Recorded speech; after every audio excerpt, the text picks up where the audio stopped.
Welcome back to This Day. Joining me now is Diane Dixon. She is from the 72nd State Assembly and Assembly Member Diane Dixon. So nice to meet you. Thank you for being here. Well, Bobby, it's a pleasure to be here. This is, I think, my third or fourth time to be interviewed for Laguna Woods Broadcasting, and it's always fun and it's always a pleasure, so thank you. Yeah, absolutely. So tell me, my first time meeting you, so tell me a little bit about your background. Well, thank you. I am currently a member of the California State Assembly. I was elected in 2022. I served in public office for 8 years as a member of the Newport Beach City Council. I first ran for office in 2014, and then I was mayor in that first term, and then I ran for re-election and was mayor in the second term. And I began to realized that a lot of laws were coming from somewhere up north. Where are they coming from? Sacramento, that affect all of our cities. And I was asking if someone was going to run for state assembly, and no one raised their hand. And I said, well, okay, I will run. I served for 30 years, over 30 years in corporate America, if you will, for a large Fortune 300 company, where I did government relations, investor relations, financial, marketing, kind of all kinds of external and internal communication activities for a global company all over the world. And that really informed who I am as far as how our government works. I really care a lot about local issues, local city issues. I care a lot about business issues and allowing our state to represent business owners, large and small, so we can create jobs and have a strong economy. So those are the issues that inform me, and then I have a lot of other things I care about, and we'll talk about that. But I bring my business and local government experience to Sacramento to represent my district, my constituents, as thoroughly as I possibly can on those issues, and expand into public safety and homelessness and education, wherever that takes me. So it's all about serving the people, and which is what I wanted to do at this point in my life, is serve the people and help their lives get better in some meaningful way. Wow. Well, what a good heart. What a great place. It is obvious that this is where it's coming from, and that's just wonderful to hear. I appreciate that. Yeah, I think public service is a good thing, and I'm a problem solver. So give me a problem, I'll try to solve it. Okay. And I enjoy that. I enjoy that challenge. And so this, our daughter and our grandchildren live on the East Coast, and so this is what I do, and I'm delighted to do it. It's an honor, and I'm honored to serve, and I'm grateful to be able to serve. For you, what is the most rewarding part of this job? Helping people solve their problems. I mean, I have a great staff in my district, which is district includes Laguna Woods. Let me spend a minute explaining that. Seal Beach, Huntington Beach, Newport Beach, Laguna Beach, and then I come inland, Laguna Woods, Laguna Hills, Aliso Viejo, and Lake Forest. And so the state has really set up a good system for the elected representatives, because there are a lot of people that have issues with the state. I mean, how does the DMV work, and why do I have a problem with DMV, or the unemployment, or franchise tax board? People's lives intersect with the state of California in many ways that people just don't realize until they have a problem. Right. So they go, who do I call? And so they could call any assembly member, but they could certainly call my office if I'm their representative. And I have a staff member specifically to address constituent issues and problems. And nothing delights me more than to get a thank you. My staff member will get a thank you email from some constituent solving their problem, and just want to say, thank you for helping to solve this problem. I've been working on it for a year and nobody listened, and thank you. That gives me great joy. Yes. Because the state, there are just a lot of things going on in a big state like California, and I really want people to feel, every individual person to feel that they have a voice and that they are heard, and that's really important to me. I love that. So you've had some success getting some bills passed, and so what were the ones that you were able to get passed in last year in 2023? Well, thank you for asking. I'm very proud of that. 4 bills are signed into law. One was pretty much common sense for anybody who has a car to give a little breathing room on your car registration deadline, as the current law was before my bill was signed into law, that if you were 12:01 a.m., if you were missed on your car registration, you're immediately assessed a penalty. This gives a 30-day, wow, 30 days to get your registration into the Department of Motor Vehicles before you are assessed a penalty. Okay. So I'm always looking for ways to help people's lives be better. And I also would like to, one of the bills that didn't go very far, strangely enough, I wanted to give the governor responsibility or authority to defer or delay the automatic gasoline tax increase that happens under SB 1 that was passed about 8 years ago.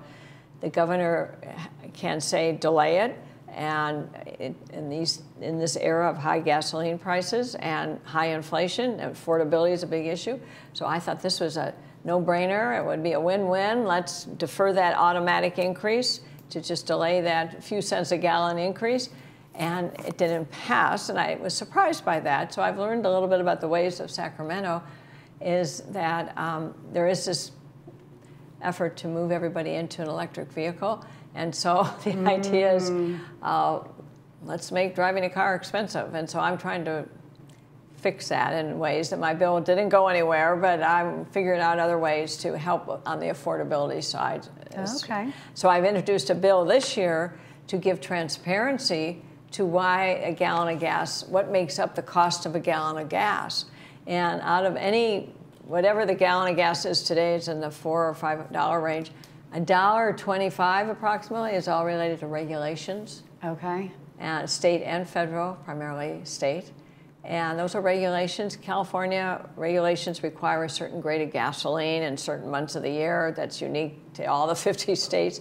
So the gasoline or the oil companies have to have unique gasoline formulations only for the state of California, which adds to the cost of a gallon of gas. Right. So I'm looking for ways to help our residents manage through these high gas prices and their cost of living also, but as far as gasoline, because a lot of it is discretionary, so from a regulatory standpoint, so I'd like to address that. I'm going to come at it from a different way, but this year I do have a bill that would give transparency, so people need to know what are the taxes and fees that make up the cost of $4 and whatever cents. Right. Yeah. Whenever we travel somewhere else, where I was like, wait, the gas is only $2 or $3 here. Like, holy cow! Why is it such a difference? You're absolutely right. Until you see that, I was in West Virginia for a family wedding a year or so ago. I took a picture. It was like $2.35 a gallon. And that really I needed motivation, but it gave me something. There is a difference, there's a disparity between the cost of gas in California and the cost of gas elsewhere. Arizona, people see that a lot. So I'm trying to get at those fees and taxes, those regulatory costs that add to the cost per gallon of gasoline. Well, and one of the other bills that you had passed last year, I believe, is the ALS bill. Yes. Why was this one important to you? Well, thank you for asking.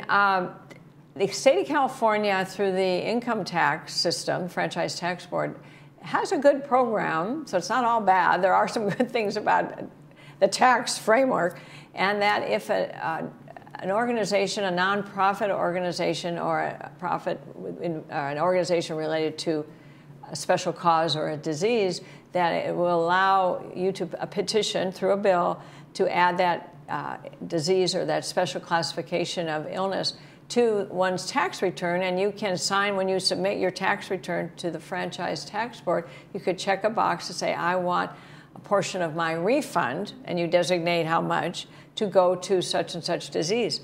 My mother passed away from ALS, and so it's what's called an orphan disease, and there are only 25,000 people in the country with ALS, but there's no constituency of ALS patients because they die within 2 or 3 years. It's a fatal disease with no known cure. And so now, I mean, there are a lot of cancers, which are horrible stories, but there's a wide population of people, sadly, who have experienced breast cancer, and they're all advocates for breast cancer, and that's good, or any kind of cancer. All these diseases are important to advocate for. So I did a bill, and the governor signed it, to allow for people who are interested, and many people have been touched. And there were actually 4 other legislators of the opposite political party, who were touched by, their family or good friend was touched by ALS, and they co-authored it with me. So it was a bipartisan, a bicameral bill on the other side, the Senate side as well, to allow people who want to give to ALS for research, they can make that tax deduction on their income tax starting this year in 2024. Okay. So it was 2023, and it will take effect during the tax year of 2024. That's wonderful. That's great. Well, so every little bit helps on research for orphan diseases. And since that, I've learned there are a lot of sad stories with orphan diseases. So I encourage organizations, and I'm happy to sponsor other bills for organizations to raise money for research. Okay. And it's all for a good cause. Anything else that you can say to residents here in Laguna Woods that they can do to help to get involved in the legislative process? Well, thank you for asking that. It's one of my favorite topics because people can be involved. A couple of key messages. Your vote matters. Everybody needs to vote in every election. Well, whoever you vote for, just vote. And everything is, now I just read yesterday that 80% of the March primary election ballots were mail-in ballots. People mailed in their ballots. So that does, and I have confidence in the mail-in system, totally, especially in Orange County. Yeah. And it works. Your signature is validated because of your registration. When you register to vote, that's on permanent file with the county registrar of voters. So if somebody tried to falsify a signature, it has to match what's on permanent record. So that's how the quality control is implemented. So people should vote. It's very important. I just was speaking with the board of directors of Laguna Village, and Laguna Woods Village. Yes. I got that right.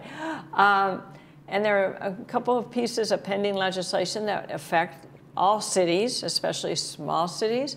And I'm very much an advocate to support small cities. So you may be hearing about it, and this relates to Assembly Bill 2626, requires, in the interest of conversion to zero emission everything in our lives, that's where the world's going, okay, but requires all cities, large and small, to, by 2025, to transition their vehicle fleets from trash trucks to gardening equipment, lawnmower, to electricity, to zero emissions. Many cities cannot, they don't have the wherewithal to make that transition immediately because usually fleets, commercial fleets, not cars, but especially fleets, have a life of 8 to 10 years, and if they're early in their life, they haven't received, it hasn't been costed out entirely through that depreciation process.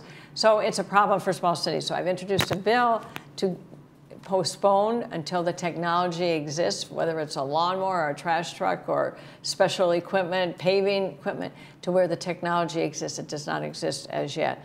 And it shouldn't be up to, in my opinion, it shouldn't be up to the individual city to spend the research money to invent something new to the world on a local budget. So I'm hoping my bill would allow for a deferral for X number of years till the market comes to provides that technology for those type of fleet vehicles. Okay. So that affects Laguna Woods, very supportive, and make myself available to help support issues, particularly to local government. I care very much about that. Coming out of local government, I understand the problems with small cities. Things cost a lot of money to comply with state mandates, so I'm very cognizant of that. All right. Well, thank you, Diane, for being here and sharing all this. Sure. Appreciate it. Sure. Stay with us because we will have more of This Day coming up right after this.